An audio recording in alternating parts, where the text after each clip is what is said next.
home. Yeah, it's, well, apparently last weekend, I was in Nashville, actually, my son was in Nashville. And, it was really nice. People were talking about it, it was here too. Just, I felt that work.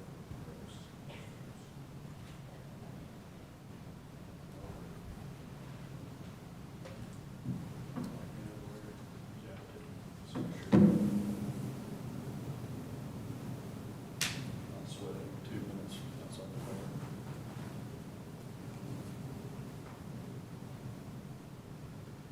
You make a lot of court appearances.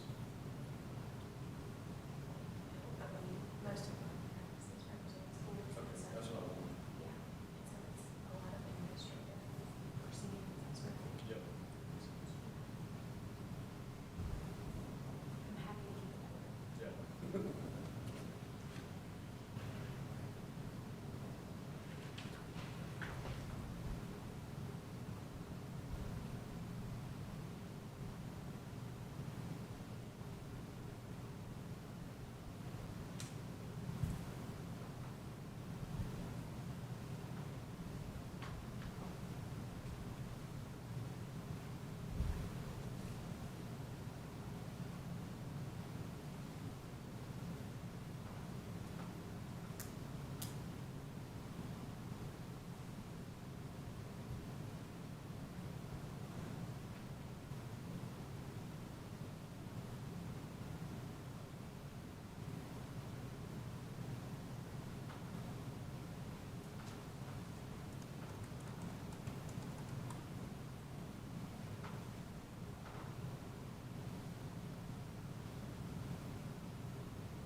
He was on Canada passing Windward Slopes 5 minutes ago, so he should be.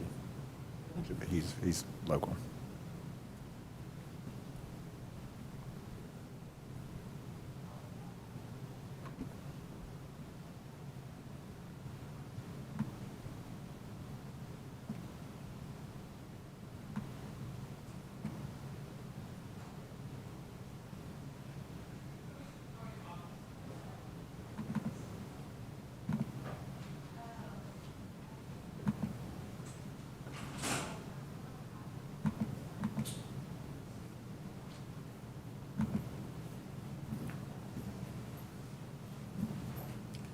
That's right.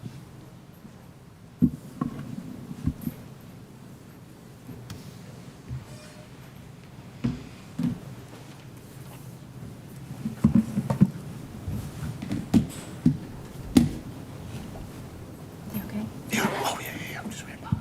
Okay. Give him a chance to get settled. We'll just give you a minute. I'm good. Go ahead.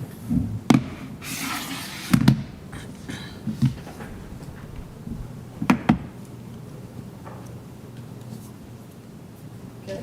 Okay. All right, I have 3:06. I will call the meeting to order. Madam Recorder, if you would call the roll, please. Chair Laura Harrison. Present. Vice Chair Jeremy Burnett. Keith Acton. Present.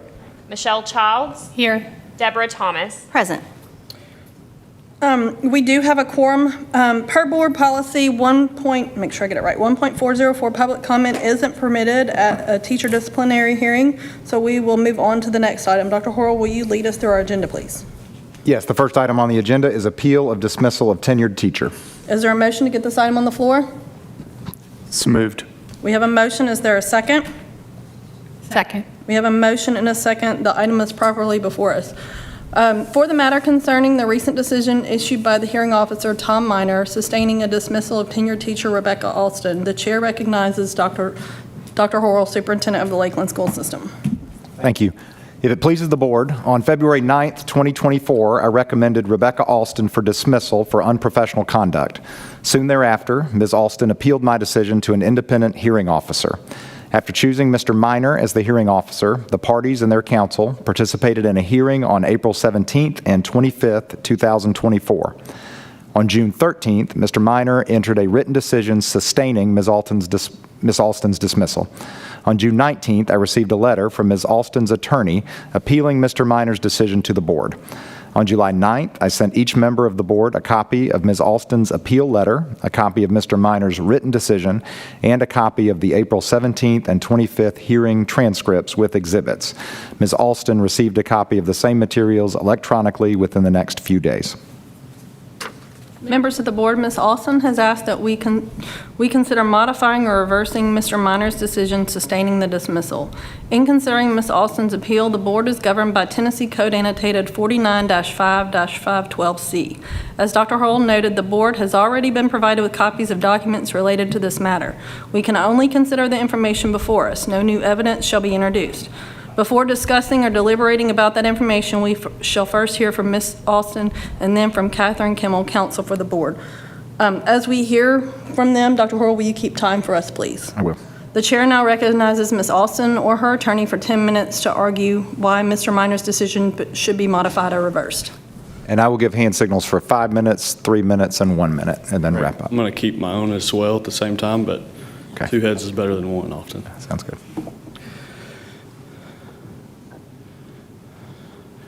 If the members are ready, I'd like to begin, if that's okay.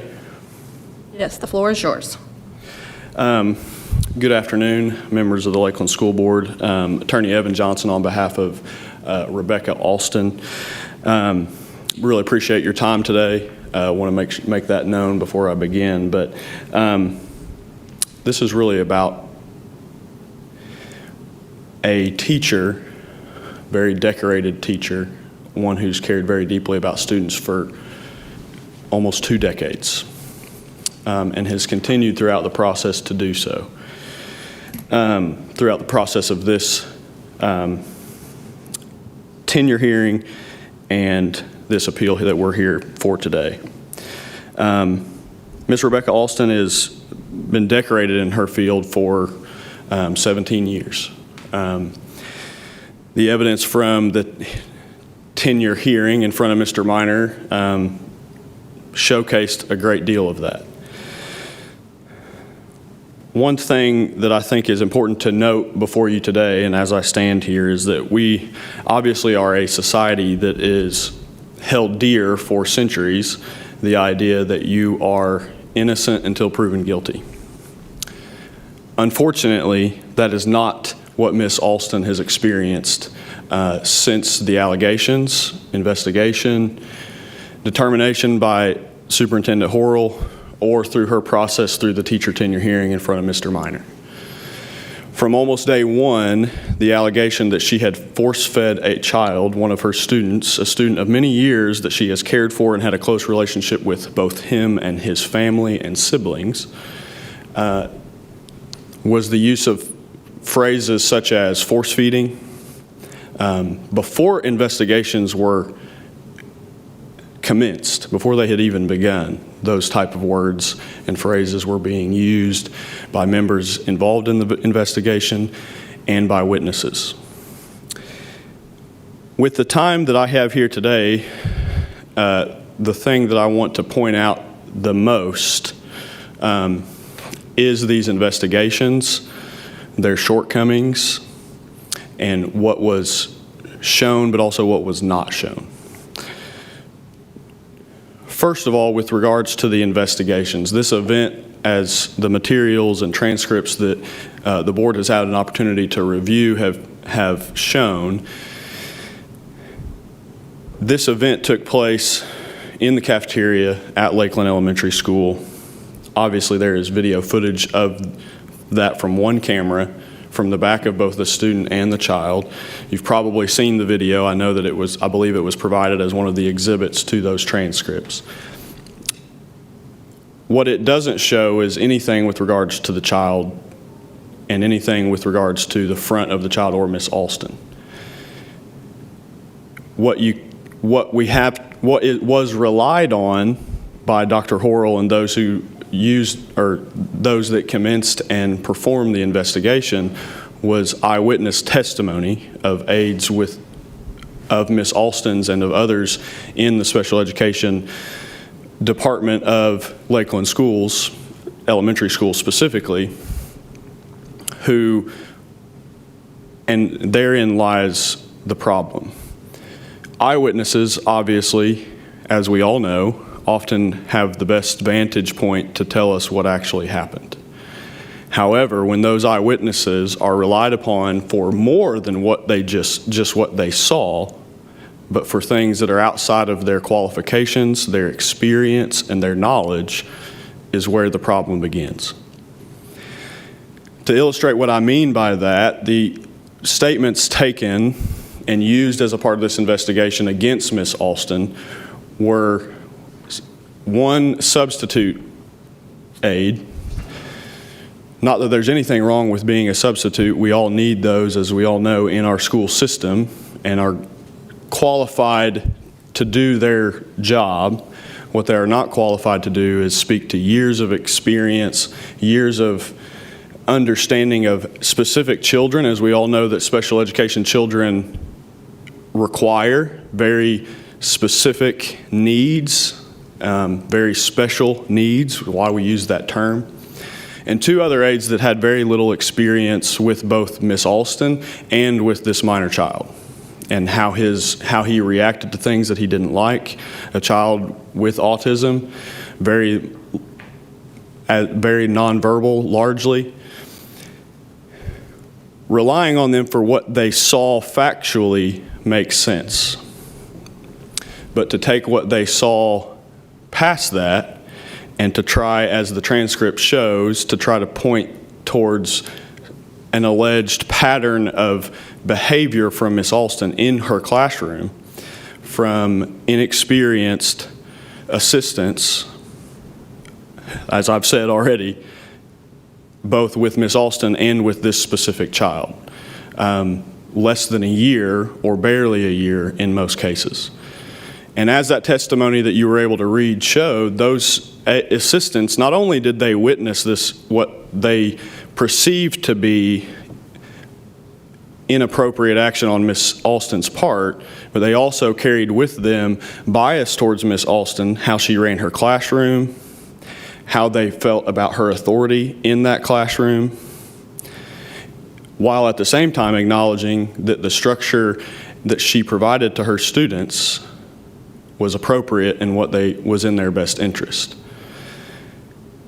What was not relied upon in these investigations, and what was not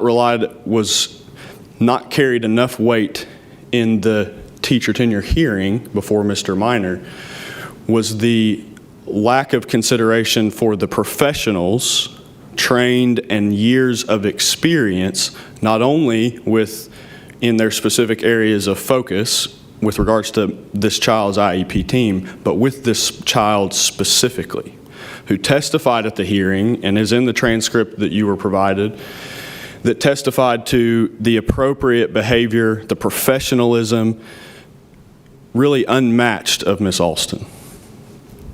And understanding that this child's reaction to things that were new or unusual to him was common. They understood that. It wasn't surprising to them.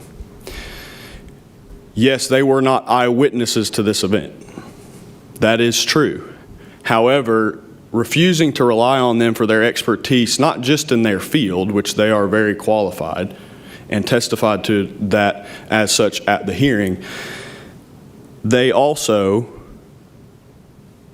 carried a lot of experience, personal experience, not only with the child, but with Miss Alston and the child in the classroom, working together to reach the best interest and the needs of this child to propel him forward. The testimony of all witnesses is riddled with evidence that Miss Alston would do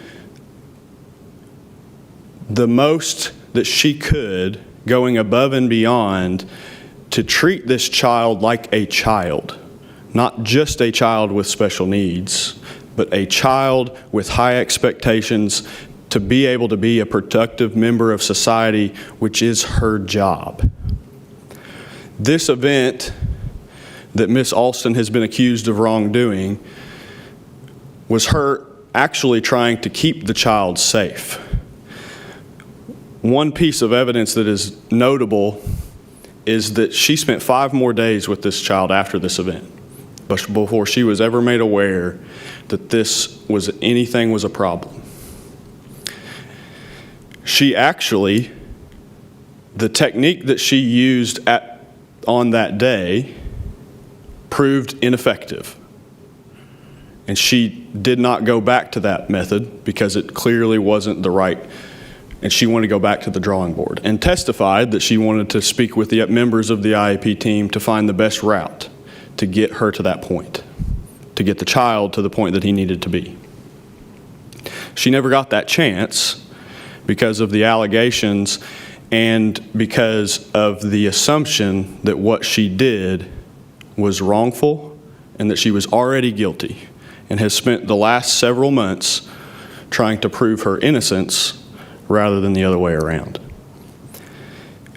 It is her request and our request as her legal team that the decision of Mr. Minor, who himself is admittedly a school attorney, years and years of practice, a great man and well respected, but an obvious experience and perspective that he brought to the table in this hearing. It's important, the request that we have today is that his decision be reversed. That's time. Thank you. Appreciate y'all's time.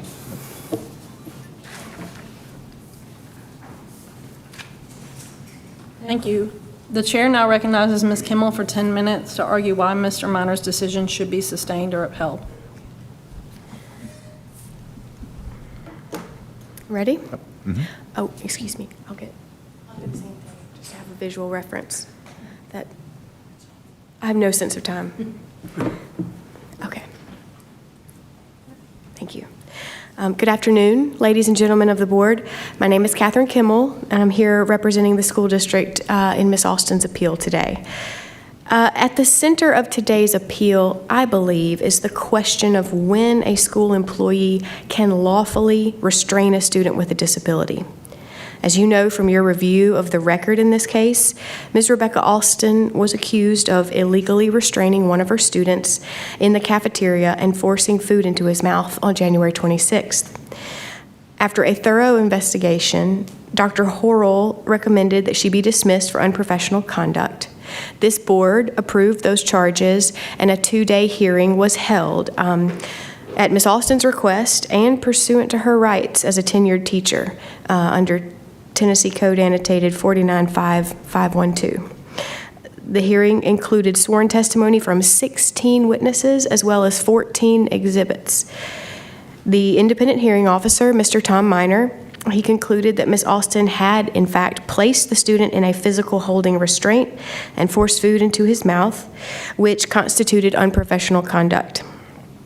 Mr. Minor specifically credited the eyewitness testimony of the 3 aides whose account of the incident was consistent both with their prior written statements that were taken during the course of the investigation and consistent with the facts alleged in the formal charges. Accordingly, Ms. Alston's dismissal was upheld. Now, before I discuss the evidence that was presented at the hearing, I'd like to answer the question of what is a physical holding restraint. The Tennessee Code defines that term as, quote, the use of body contact by school personnel with a student to restrict freedom of movement. And a restraint can take many forms. It could be a hand on a student's wrist, all the way up to a full-body bear hug. Your Assistant Superintendent, Angie Deloso, testified at the hearing, and she testified that what separates appropriate physical prompting with a student with a disability from an illegal restraint is whether the student is resisting the teacher's hold. A student's resistance could be verbal or physical, but once the student resists the teacher's hold, the situation becomes one of restraint. Now, the use of a physical holding restraint on students with disabilities is prohibited by Tennessee law, except under two conditions. Number one, if the student's IEP authorizes the use of restraints for certain situations, then a restraint can be administered in those situations. The second exception is if the student's behavior poses a threat to the physical safety of himself or to others. We commonly call that just an emergency situation. And you will see that Ms. Alston's use of a restraint in the cafeteria on January 26th does not fit either of those exceptions. Now, Ms. Alston is very knowledgeable about restraints and the limited circumstances in which an educator can restrain a student with a disability. Ms. Alston had been a tenured teacher with Lakeland School System for about 8 years, serving as a special education teacher at Lakeland Elementary School for most of that time.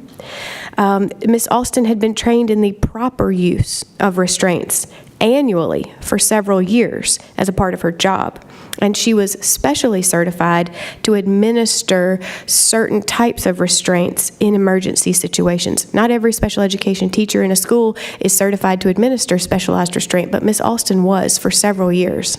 The annual training that she received for this certification included the exact language of the statutes that I just read to you moments ago. So there is no question that Ms. Alston knew that physically restraining a student outside of an emergency situation violates state law. So the next question is, how do we know that Ms. Alston's conduct in the cafeteria on January 26th constituted an unlawful restraint?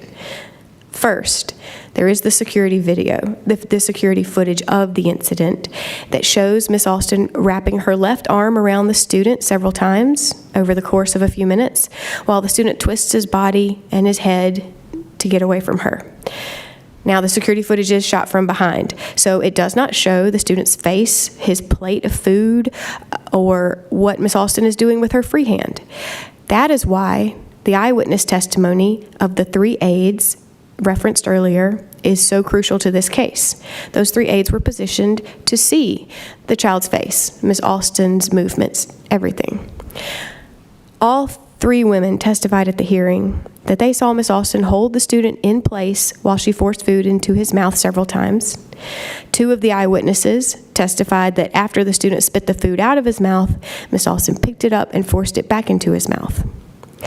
Her actions stood out to these eyewitnesses because they testified they had never seen Ms. Alston or any other teacher attempt to feed a student in the manner they witnessed on January 26th. The witnesses agreed that the student was gagging and crying during the entire incident, so it was clear to them that the student was very distressed by Ms. Alston's actions.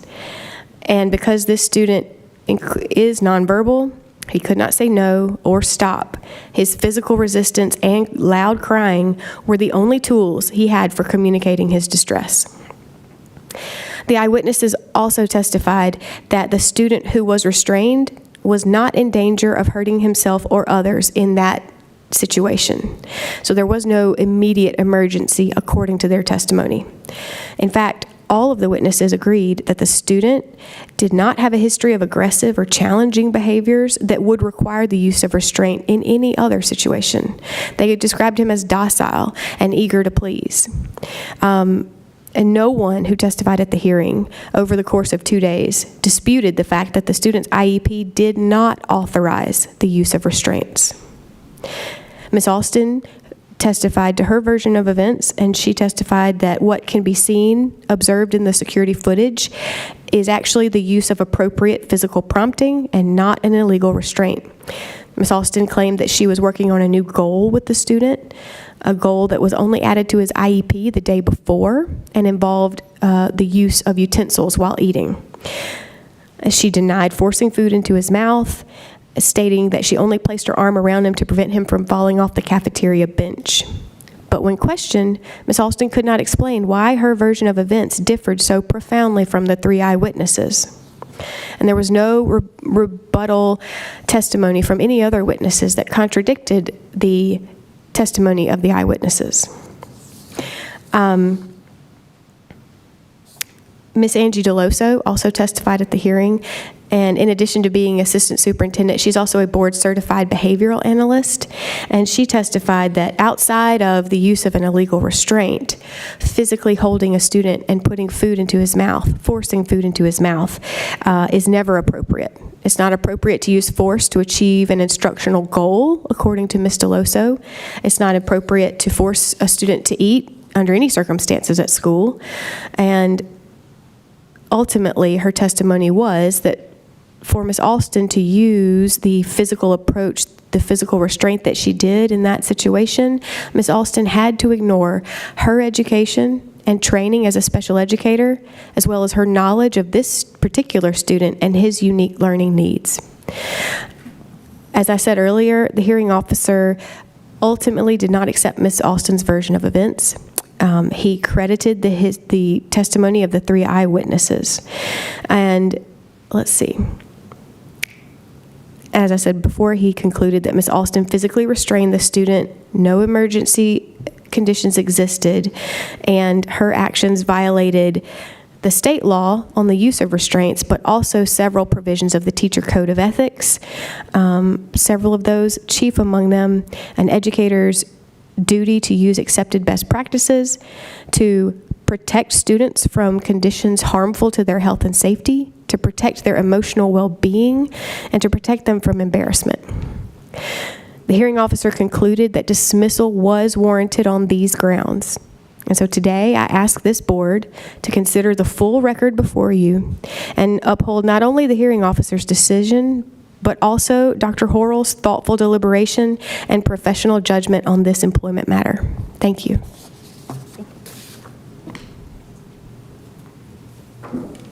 Is there any discussion concerning Ms. Alston's appeal of the decision? Board members are certainly welcome to discuss the materials before them and to ask Ms. Alston or Ms. Kimmel any questions, or Ms. Alston's attorney any questions about those materials. Hearing none, would any member like to make a motion that the board sustain Mr. Minor's decision, send the record back for additional evidence, or decrease the penalty or reverse the decision? So moved. I'd like to make that motion. Which there's a, I'm sorry. I'd like to make the motion to sustain Mr. Minor's decision. we have a motion. Is there a second? Second. We have a motion and a second. Is there any further discussion on this item to sustain Mr. Minor's decision? Hearing none, all in favor say aye. Aye. Any opposed? The motion passes. The board has voted to sustain the charges in Mr. Minor's decision. In accordance with Tennessee Code Annotated 49-5-512C, if Ms. Alston is dissatisfied with the decision rendered today by the board, she shall have the right to appeal that decision to the Chancery Court for Shelby County within 20 working days. Is there a motion to adjourn? Motion adjourn. We have a motion. Is there a second? Second. We have a motion and a second. All in favor of adjournment, say aye. Aye. Any opposed? Motion passes. We are adjourned.